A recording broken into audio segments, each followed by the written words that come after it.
everyone, welcome to Healthy Living with Laura. I'm Laura Vandenboer, and today we are here with Laura May Culver. So I'm very excited. You are one of my colleagues here at Shift Family Health Center, but you are owner of No Self Services, and you kind of have three parts of your business, so we're going to talk about those today, but why don't you start with your first stream, which is the Power of the Joy Journal. Oh, okay, I will. Yeah. Thank you. Thank you for having me. Yes, of course. So yes, there are three main focuses in the business right now. So there's Power of the Joy Journal, which is the journal that I've published, and it's a self-publishing, so it's a working journal, and I actually do speaking engagements with the journal, so it looks like this. Yes. And it's a book, so it's guided inside, and then there's space for you to journal. Okay. So that's the first part, and then the second is my clinical coaching and counseling, and then I have the business coaching aspect too. Okay. So with the Joy Journal, it's a three-part process, and it's something that came from working it myself. So I was taking a business program. Okay. And in the business program, they kept telling us to write everything down. And back in the day, when I journaled, I was taught to, as a kid, I was taught to write everything down, everything. So when you had an argument, when you were having a fussy day, you would write it down. And no one ever said, focus on the good, harvest your good. They said, write everything. So I would write it all down, and I still have those journals. Okay. And I now know that when you review what you wrote in your journal, and it's negative, you actually re-experience that. And if it's positive, you re-experience it. So I would work this, and I moved it around, and I started to test it out on some of my business coaching clients, because my focus was now on only really focusing on the good. And even as a clinician, I'm a social worker, so I'm a clinical social worker, and even as a clinician, I found that we were encouraging our clients to write it all down. So again, that was coming up as a theme. So in this new practice, it seems so simple, but it's amazing when you start focusing just on the good, what that can look like. So one day, it felt like one day, one of my coaching clients and I were talking, and I said, you need to write it in a place that only the good stuff goes in. Like, I don't know, like a joy journal. Okay. And so that person went away and came back with a journal, a blank journal, and called it their Joy Journal. Okay. And then, like I said, I was working this myself. Yeah. So it was something that I was enjoying doing for myself and my own goals and dreams and the things I was focusing on. So I started to decorate it. I thought, oh, well, I'm going to make this my own. This is my creative process. So I'm going to start stickering it. So I would go out and I'd get stickers from the stores. And so I encouraged my clients to also sticker. So before I knew it, it was this really interesting journal that started to become people's expression of themselves and their focus on who they are and what they want and what gives them joy. Right. So also, because as a clinician, I'd been walking beside so many people. I've been a clinician for 20 years, and I've worked with lots of different folks, and there's a pattern, and that is that people don't feel like they're enough. Okay. And so with that, I thought, well, if we can focus on ourselves, not as separate from one another, but as unique individual expressions of life, if we can really focus on that, then maybe, just maybe, we can start bringing some more joy to the world. Right. I believe that we all have joy within us. It's like a spark in our heart. Yep. And depending on where we focus our attention, we can pull that out of ourselves. So things don't give us joy. We have it. It's what lights it up. Okay. So the Joy Journal helps to light up the joy in people's hearts. Okay. Yeah. Oh, that's so exciting. So it kind of started with a small pool of people, but now you're working with a lot of different groups and fairly big groups. So can you tell us a little bit about that? Yeah, thank you for asking. So I actually teach the Joy Journal now as a workshop, a presentation, and I can customize it for folks. So I've worked with the Canadian Mental Health Association.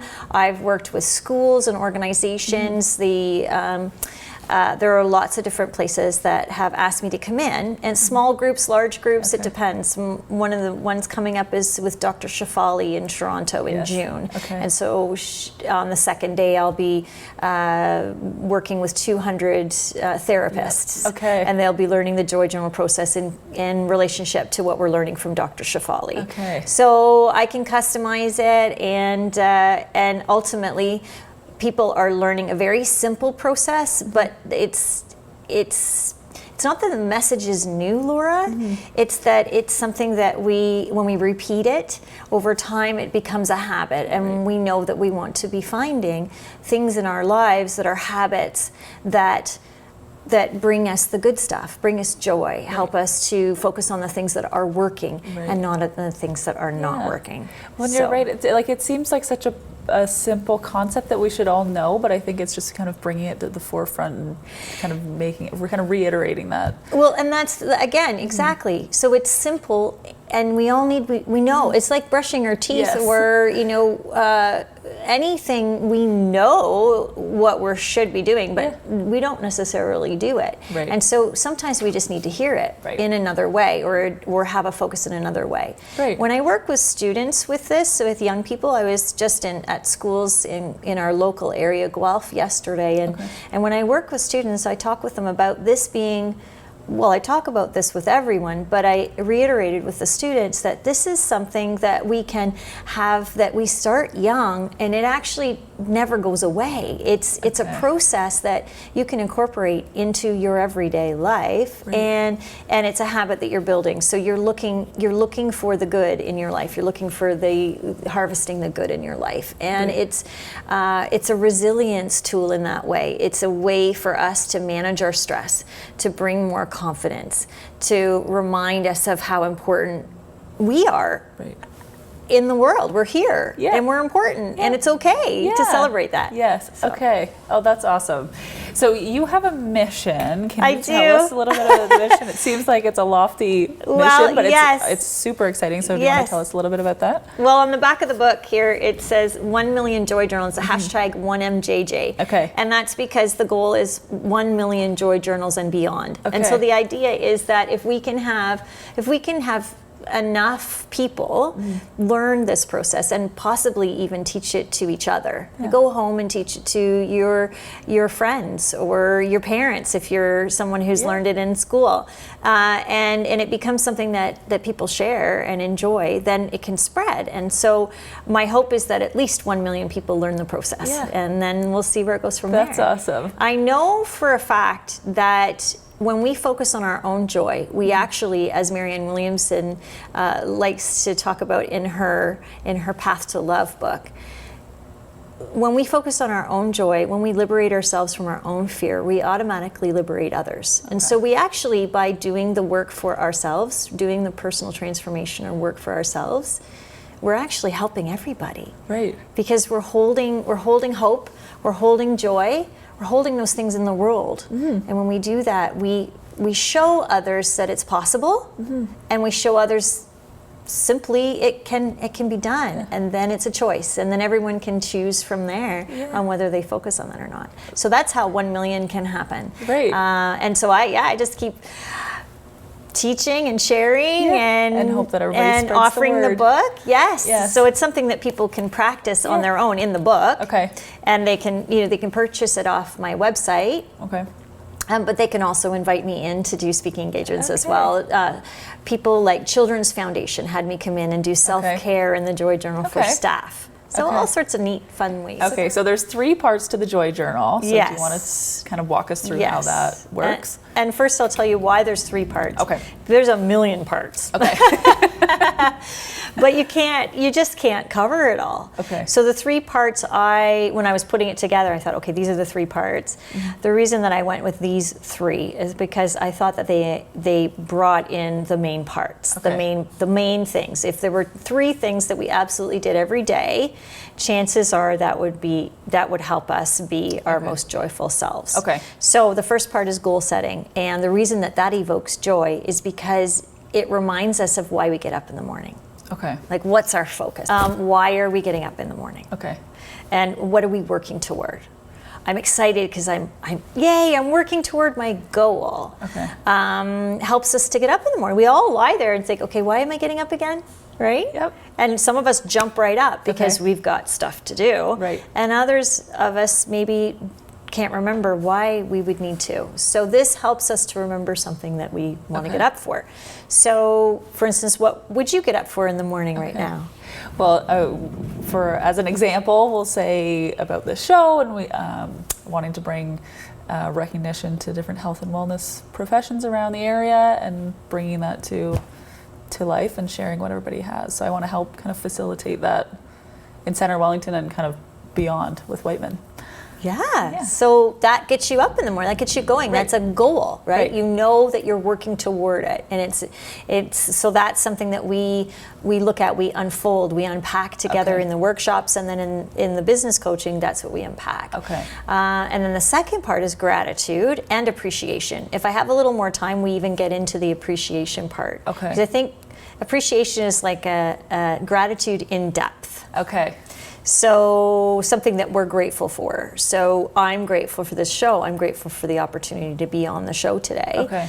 And then your appreciation would be noticing the way in which someone is loving you or appreciating you. Okay. So, and then we dive a little deeper into that. Okay. And then the third part of the Joy Journal is the personal affirmations, which is all about making sure that the way in which you speak to yourself is best friend-like. Okay. Would you allow your best friend to talk to you in a derogatory or inappropriate way? And yet we tend to have these run-amok thoughts that don't say very nice things. Okay. And so what we do in that part is we just focus on how can we say some more nice things to ourselves, affirmations as it were, to remind us. And we go into this, what we call the success energy. So we move into where have we been successful? So an example is, where have you been successful in your life? Something that you've done that you're proud of. Maybe you're being a podiatrist, right? Podorthist, yes. I knew that. That's okay. I knew that. Yes, so your profession is a success. Right. So being in the success of that. So we remind ourselves in our journal of what our successes are. Okay. So it's just one example of the personal affirmation. So I'm so happy and grateful now that I am successful in my business and I feel good about myself. Right. So that would be something you would write in your journal. Okay. And it's kind of just making that habit, right? Of just changing your thought process, changing how you think about yourself and your goals, and keeping everything nice and positive. One of the wonderful ways to remind me, what I remember, is harvest the good. So if you were to be at harvest time and you were out into, let's say you were strawberry picking, you would be looking for the best strawberries, not the worst strawberries. I mean, they're beautiful too and we're grateful, but they're utilized in different ways. But if you're picking them to sell them at the market, you're going to be looking for the best, juiciest, harvesting the good ones. Right. And so why are we not doing that in our life? Why are we not looking for the best? Oh, that's such a good analogy. And celebrating it. Yeah. That's So that awesome. was a analogy gift to me, and then I utilized it because it harvests the good. Right. It's beautiful. That's and awesome. we also can relate to it, right? We all eat food and we all harvest in a way. So something to remember. Is the three processes, are you always kind of revisiting them? Yes. You're always kind of going back and kind of and specific to your own goals. Okay. Yes. So I help people understand the importance of just changing a couple things at a time, having a big goal, and how to utilize that. So how to unfold that. People don't know how to set goals and really make them happen. Right. So we do all that work together, and it's very powerful work. Right. Yes. And multiple goals, I'm sure, not just one. Yes, but we look at what we're working toward, what's most important, and then we chunk it down. Okay. So we help, it's not overwhelming. Okay. It's actually the opposite of overwhelming because now we know what we're doing. Now we know what we're focused on. Good. Yeah. Okay, that's awesome. Thank you so much. Fun ways. So, are there any limitations in kind of what group that you would speak to, or like any specific? I know you focus a lot on teachers, but are there any other groups that you would kind of gear your? Well, anywhere where people are looking to bring more joy, and also the focus of positivity and mental health. We have a whole movement of the science of happiness, and I don't know if you've heard of it, but Berkeley actually in California offers an auditable course. You can, for free, you can take this course. It's called The Science of Happiness. And when you study the science of happiness, we learn all about the parts of the Joy Journal, actually. And so, to answer your question, anyone who wants to start delving more deeply into the idea that happiness is a science as well as an art, and that it can help us all feel better, and we can focus better at work, we can feel better about ourselves, it deepens our relationships. I mean, it really does touch all aspects, everything when it comes to health. So it's for anyone who wants to explore. And if someone were to call me and say, Laura May, this is my organization, what do you think? I would absolutely talk with them about customizing based on what they want. So that's awesome. So how would somebody contact you and book for a speaking engagement, and when are you booking for? So I'm actually booking out now. I'm looking at 2019, 2020. If you want to see me and you want to set something up, it's probably a good idea to get a hold of me soon. So emailing, it's Laura May at noselfservices.com, and that's kind of tricky. It's KNOWSELFSERVICES.com, noselfservices.com with a K. Perfect. And Laura May at noselfservices.com, and that's the website as well, noselfservices. And is that how you can buy your book as well? Yes, the Joy Journal's on the website. We're coming out soon with a baby notebook that's going to be available. There are stickers that come with it too. That's something you ask for. But it's because the book is plain, you see, because we decorate it. So that's why my designer and I decided to make it plain. And then we've designed the stickers to go with it. And then you can individualize for every person. Yes. That's awesome. Yes, and if they want to go out and buy stickers that are different, some students that I've reviewed this with in the past have taken scrapbooking kind of ideas and made their book their own. Great. That's exciting. So your second kind of stream that you're focusing on is you're here at Shift Family Health Center. I am. I'm so excited. I have my office here at Shift, and I'm a clinical social worker. So I'm actually focusing, I would say, specialized in teacher wellness, educator wellness. And the reason being is because I've been working in the school system for a very long time. I was an educational assistant for 6 years. And then when I went back to school and became a clinical social worker, master social worker, psychotherapist, I've been serving in the school system pretty much ever since. So I've worked with administrators and teachers, educational assistants, and been there myself. And so I understand a lot of the stressors and the burnout prevention, in the importance of focusing on the things that are healthy, and we don't always remember that. And so it's nice to be able to come and talk with somebody who does remember and help keep you on track. So even if the wheels haven't completely fallen off, they're just getting a little squeaky, you can always call and get extra support. So I do look at it as a supportive counseling for education workers as a specialty, but any individual adult who wants to come in and see me can do so. They can always call, and I will meet with them on the phone or in person and review what's going on, help them figure it out. And I absolutely know a lot of support people in the community. Being in the system for so long, I know how it works, and I can help people figure out, Laura may not be the best fit, who is, and I can refer. So I can screen and refer out as well as a clinician. So it is about that relationship, right? The person has to feel comfortable and be wanting to talk to you and feel like that's a safe space. So if it's not going to be you, then hopefully you can find somebody else that will help. And the other thing to know too, when you're looking for a therapist, is you need to also understand that we all have specialties.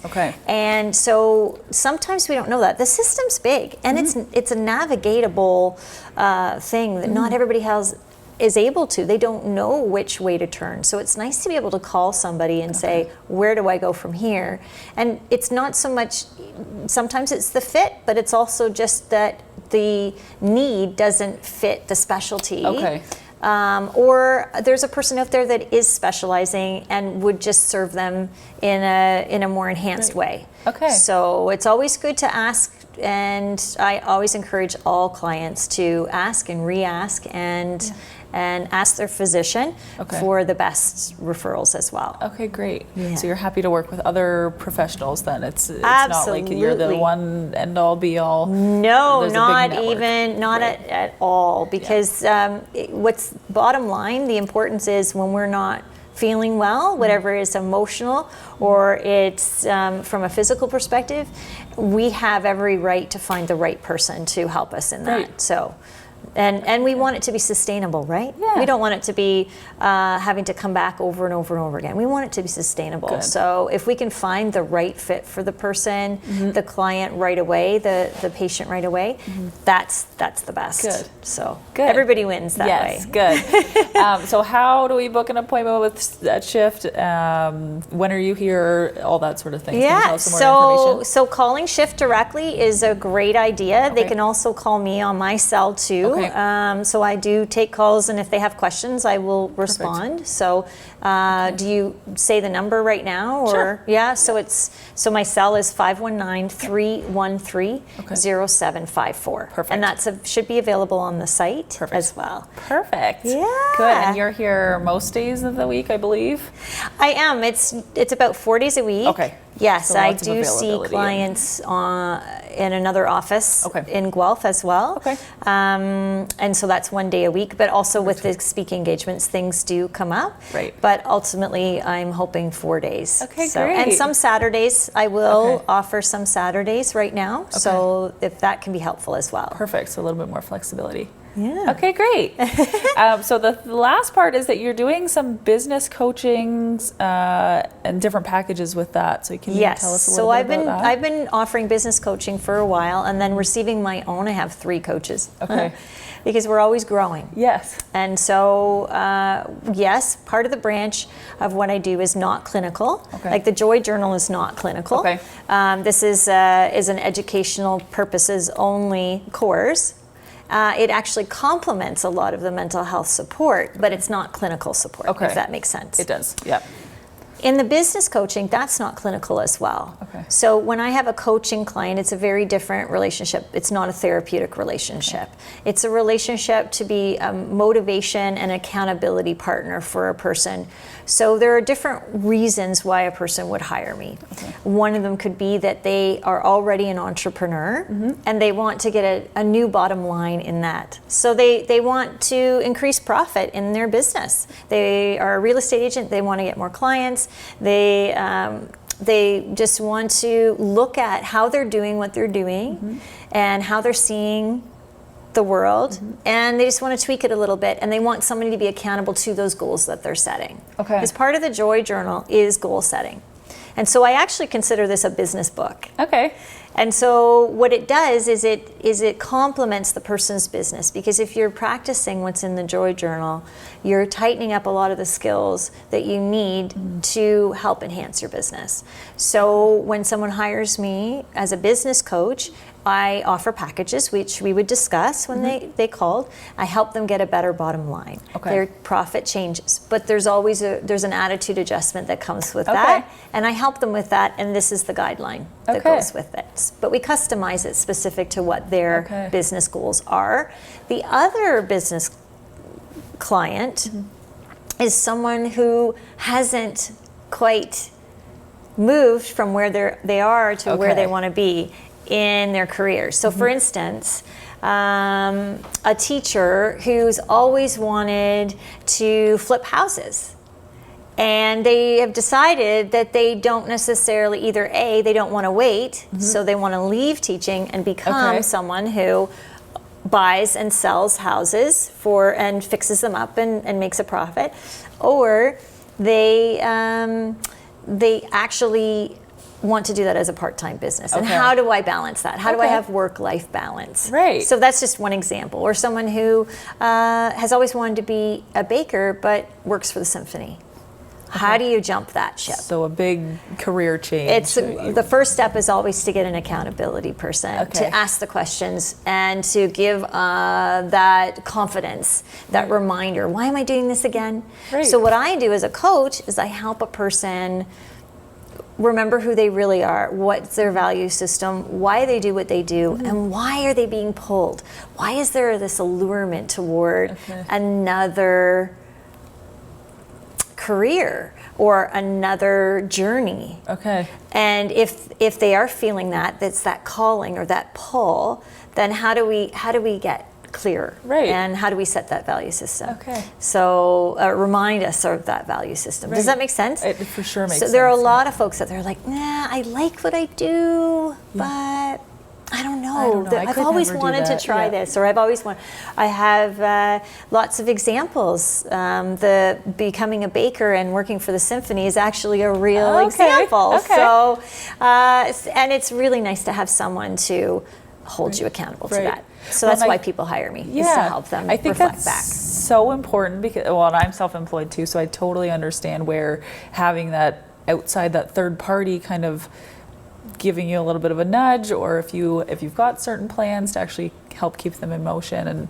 and like you said, keep you accountable and That's right. towards meeting those goals and supporting you along the way. That's right. Yeah. And in the Joy Journal, we have 3 parts. They're not all the parts that we would ever need, but there are 3 main parts that tend to encapsulate what it is that help us focus. So we have our goal setting. Okay. And we talk about the different types of goal setting and why they're a little different than what we've always learned. Okay.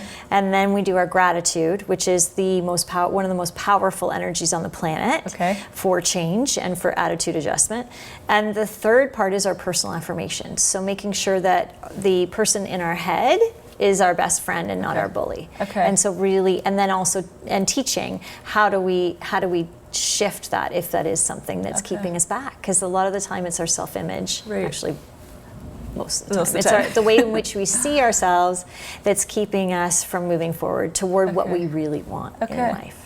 I think that's so awesome, Laura May, because you kind of do the group setting and you've got the Joy Journal, but then it can also be a part of the one-on-one stuff that you're doing. It's a really neat in the coaching. Yes, exactly. Yeah. And so if you hire me as a coach, then this is automatic because it becomes part of our manual that we go back to, and then it's a working manual throughout. Okay. So if I know a lot of people will ask about benefits and coverage that way, so I assume your clinical stuff would be covered. So the clinical is, so what I understand, because I can't speak for insurance companies, but how I understand it works is that if you have extended health benefits, sometimes it's covered for coaching, but it's usually because you're a clinical social worker in the coaching role, right? So when it comes to business coaching, a lot of the time that is a business expense, and people spend the money and invest in themselves and hire me as their business coach to improve their business, and then that becomes an expense for their business. Right. So they can write that off. That's why it's a business book. So that's part of it. So business coaching is always something that you can invest in and in your business. In clinical social work, if you're hiring me as a therapist in extended benefits, that can be covered. And so it's something that a person would ask their employer, is this covered? Okay, perfect. So, and if it's not covered, we do have a rate that if people need to have a different rate, then they can talk with us about that as well. Perfect. So that's always reviewed in our first session. So. Okay, great. Yeah. Well, thank you so much for sharing with us. So I think good we've to be learned here. a lot, and I'm sure people will be contacting you, wanting to know more. So that's awesome. Thank you. If you are a healthcare professional or in the health and wellness industry and you would like to be a guest on our show, just email me, Laura, at alignpodorthics@gmail.com. Thank you.